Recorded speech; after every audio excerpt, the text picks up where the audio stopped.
Well, we're at the end of the conference, and it has certainly been for me food for thought. I don't know if you've consumed as much food as I have, because now I have to go on a diet, but there has been wonderful food for the brain as well. And I hope for all of you it has been that much of a stimulating couple of days, and that you're going to be taking away from here something of value which you can really use to your own advantage.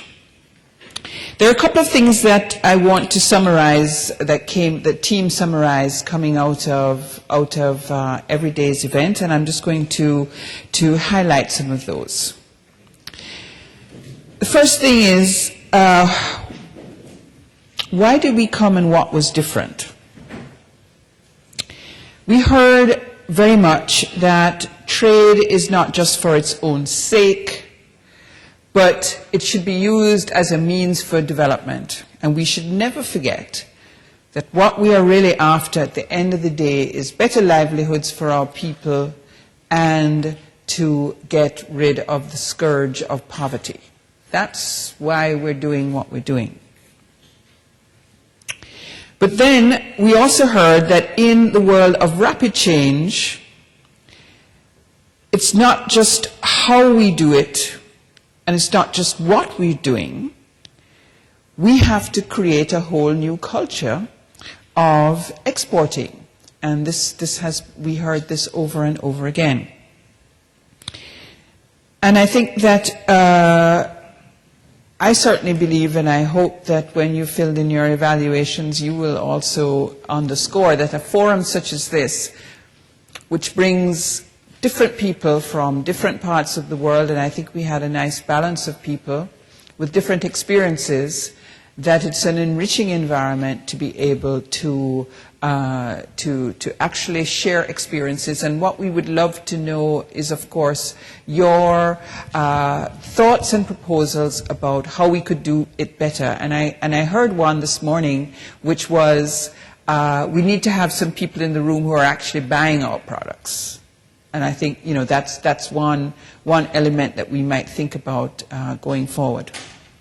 Because perhaps we had people in the room who advise on getting the products to the market, but we didn't have many buyers in the room saying, what is it that's of critical importance to them. Now, what did we hear? We certainly heard this whole balance between government and business. And this was a very loud cry that we heard from the business community. Almost, why do we need politicians? Why do we need government? Government needs to take itself out of business. But at the end of the day, I think we heard that we did have to actually have this balance. So we heard Madam Francis from Liberia saying government should not be in business but be the facilitator. And we heard from Anthony O'Sullivan that they should be the rule keeper. We heard some people saying that export expansion doesn't really result from government action, and that trade facilitation begins at home. So this is definitely a role for government, that indeed governments can do something about the environment in which business operates. And sometimes it doesn't actually take money, it takes political will. So there is definitely a role for government there. And we did hear that export strategies matter, but that they can only be realistic if you involved exporters, the people who actually know what it's all about. Critically, we heard in every conversation the need for public-private dialogue, for public-private partnerships if we're going to achieve any level of success. That business should be brought into the negotiations, that networking is important among trade support institutions, and that PPPs are critical to the building of infrastructure, whether they be hard or soft infrastructure. On the question of innovation and entrepreneurship, have the courage to follow your dreams. This was a quotation. And this was something that I think also came out in the discussions. And that entrepreneurship is an application of resources to ideas and innovation. And innovation is certainly helped by education and training. There was a lot of talk about aid for trade from the very beginning, whether there is value in this aid for trade, how can it be best used, and Richard Manning gave us some thoughts about what were facts and what were fiction. We heard that aid for trade would definitely grow, but not necessarily that it would indeed result in impact unless the quality of aid for trade actually matched the needs of the countries. We heard that one size did not fit all, and we certainly heard that the contributions that donors have made to the enhanced integrated framework is certainly a first step and a commitment to the process moving forward. On the Doha round, that was a pretty exciting discussion, or several exciting discussions about it. There was a mixture of optimism and pessimism, as always, and we don't know whether it will finish in 2 years or it will finish in December. So it's Lamy and Stevenson. You know, do we know which one? And perhaps the Brits in the room will go back and talk to their bookies, and maybe there'll be some money on it, whether it'll be December or 2 years from now.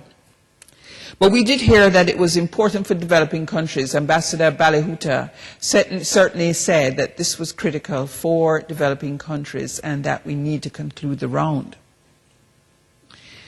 We heard that there was more progress on agriculture than on NAMA.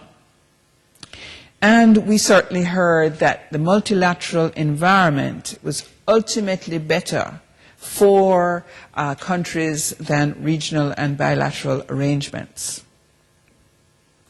Outside of the round, we heard much about NTBs, about arbitrary and inconsistent standards, on zero-risk consumers, on new green constraints, and social issues, including working conditions.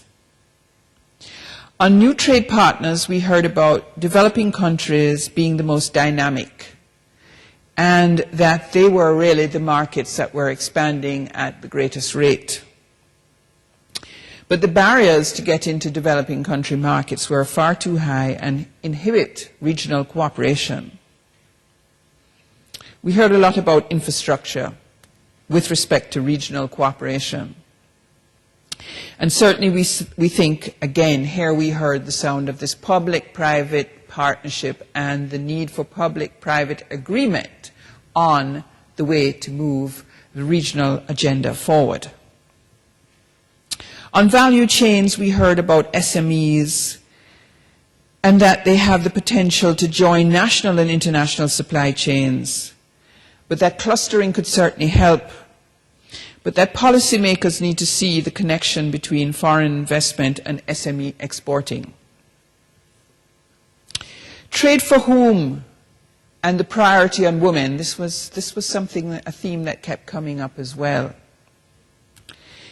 As we thought about export impact for good, we heard a great deal about that at this meeting. And we were particularly pleased to see and hear about how many women entrepreneurs are speaking up.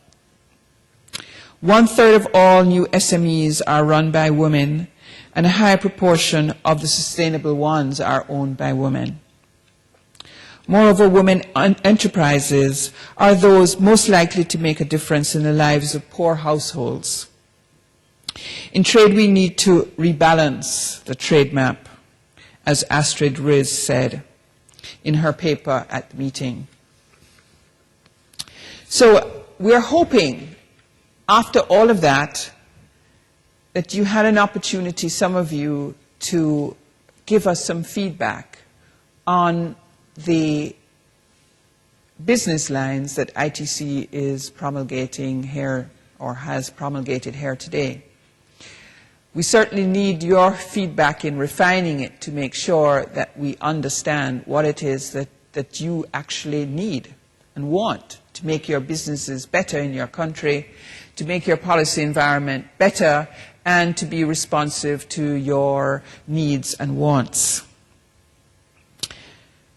But what next? The immediate follow-up here is what going to make the difference between whether we have spent a couple of days actually having lots of good food, good talk, and in a lovely environment, or that there will actually be a change. And I throw this out as a challenge to my team, and I hope that you have actually been listening, not just hearing, but listening and absorbing some of the things that you've heard. Because when we go back to the office and we begin to implement some of the changes that we'd like to make in ITC, we have to remember, as Don Stevenson says, who is it that we're serving? And I think that we have heard loud and clear from you, our partners in the field, what it is that you require. And it's certainly up to our team and our partners, because I'm looking here at SECO, I'm looking here at the back at the UK, and a number of other people who are in the room, our development partners.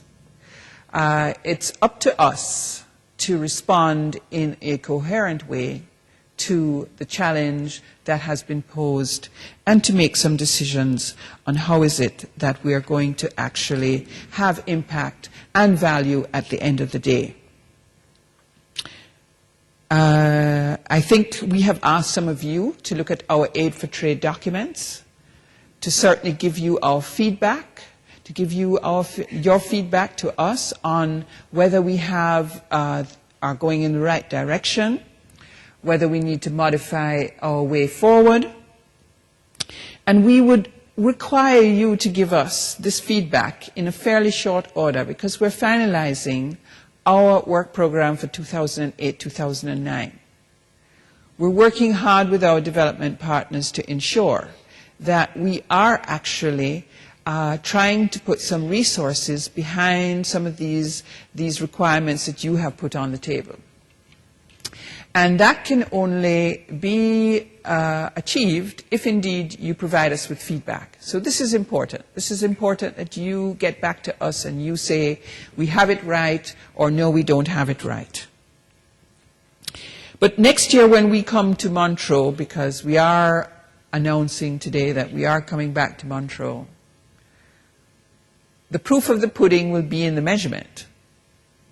So you have set the agenda today.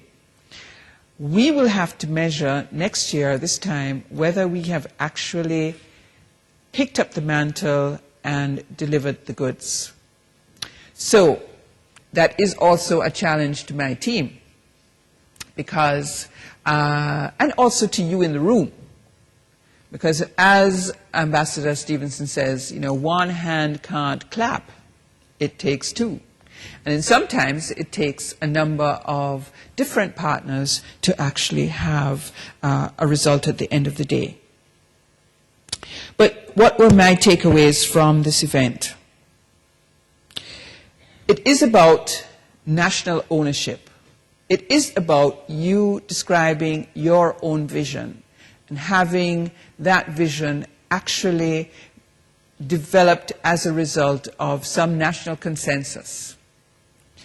It is about you setting goals and objectives which are aligned to your vision for development. We can't have impact on poverty reduction in your countries unless the programs and projects that we work with are aligned somehow to your development agenda.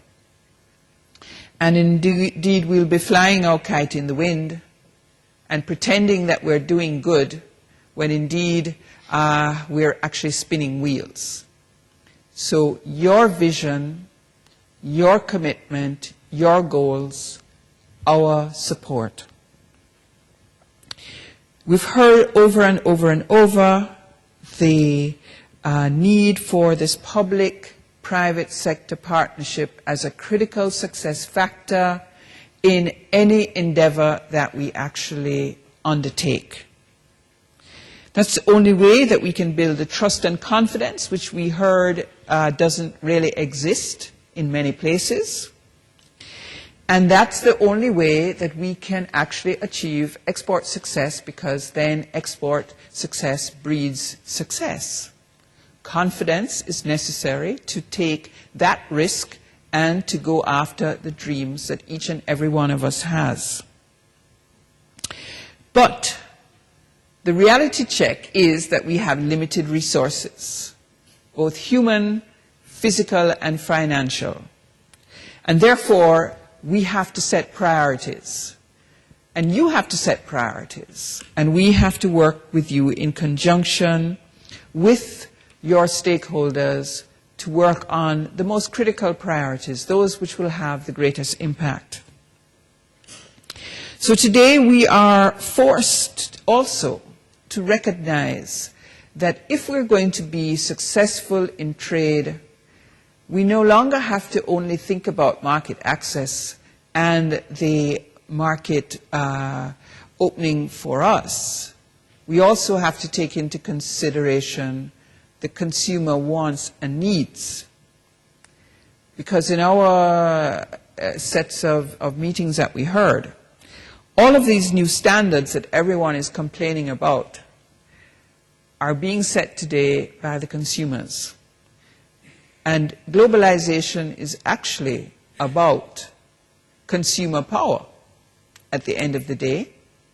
And we can't ignore this consumer power.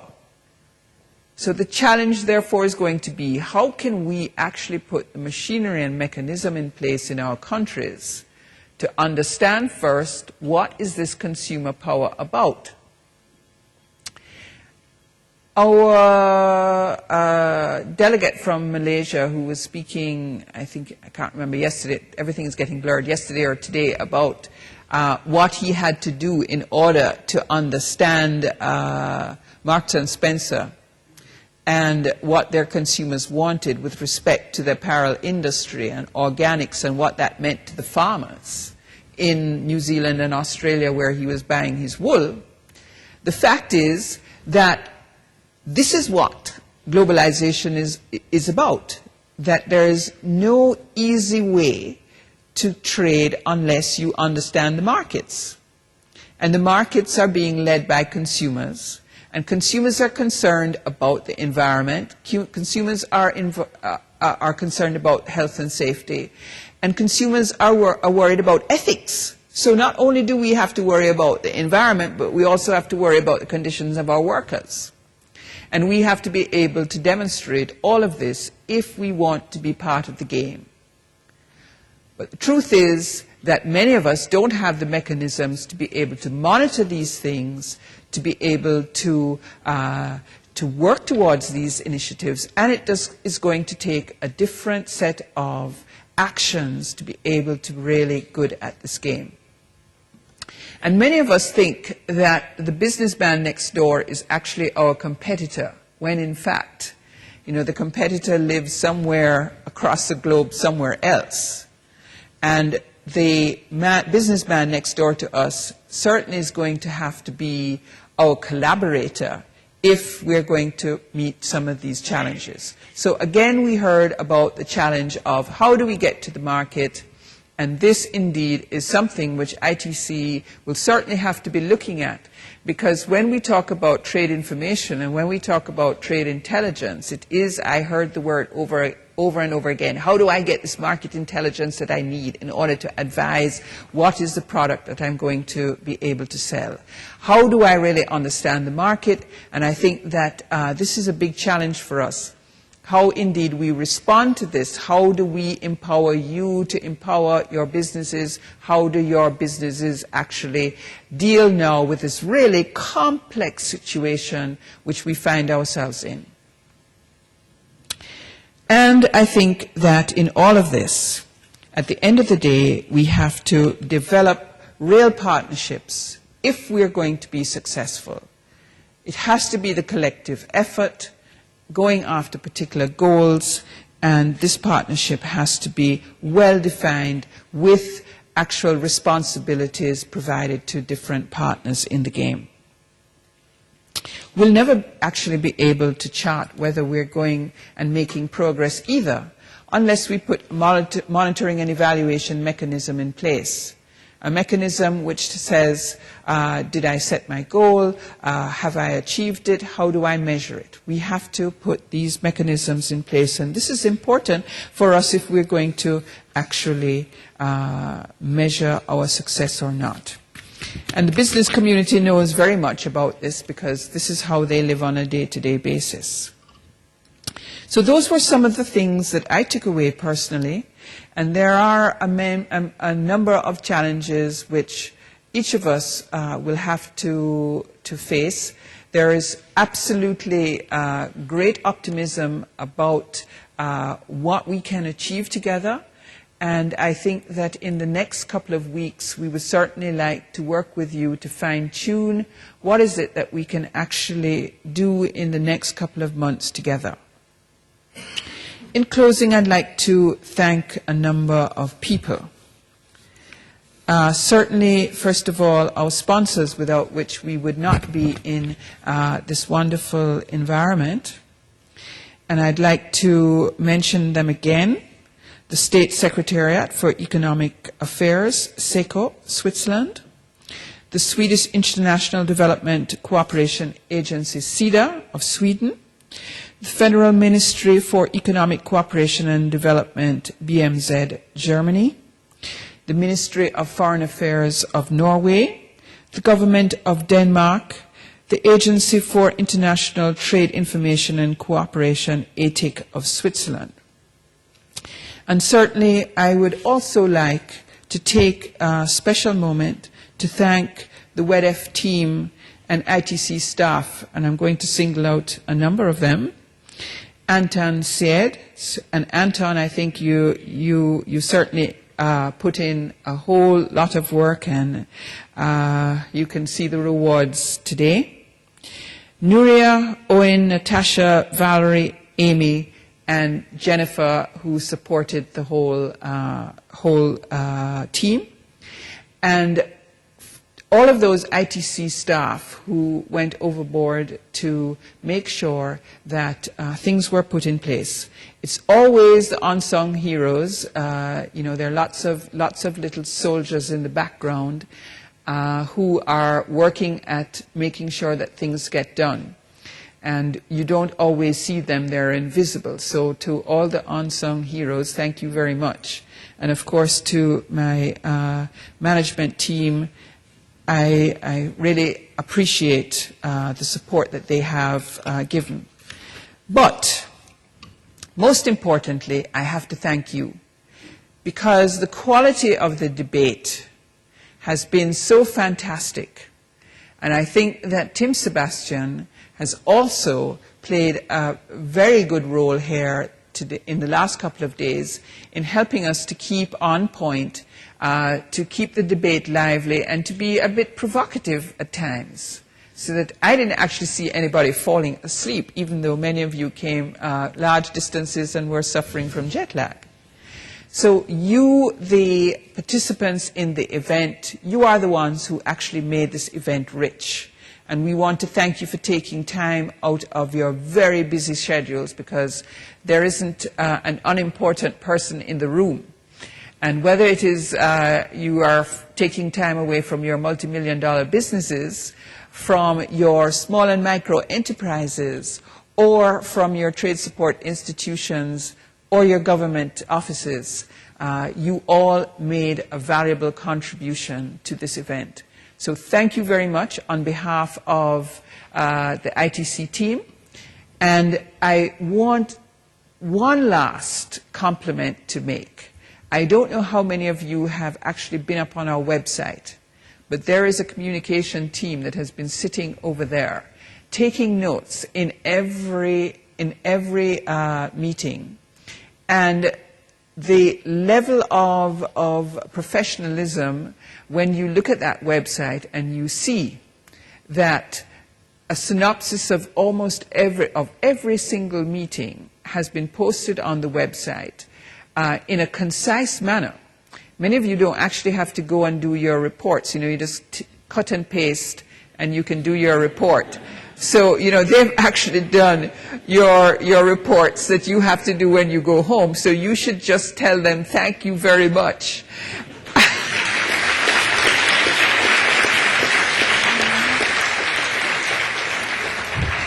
So I look forward to seeing many of you in the next year. And also, I hope to welcome you back in 2008 here in Montreux. Thank you so much.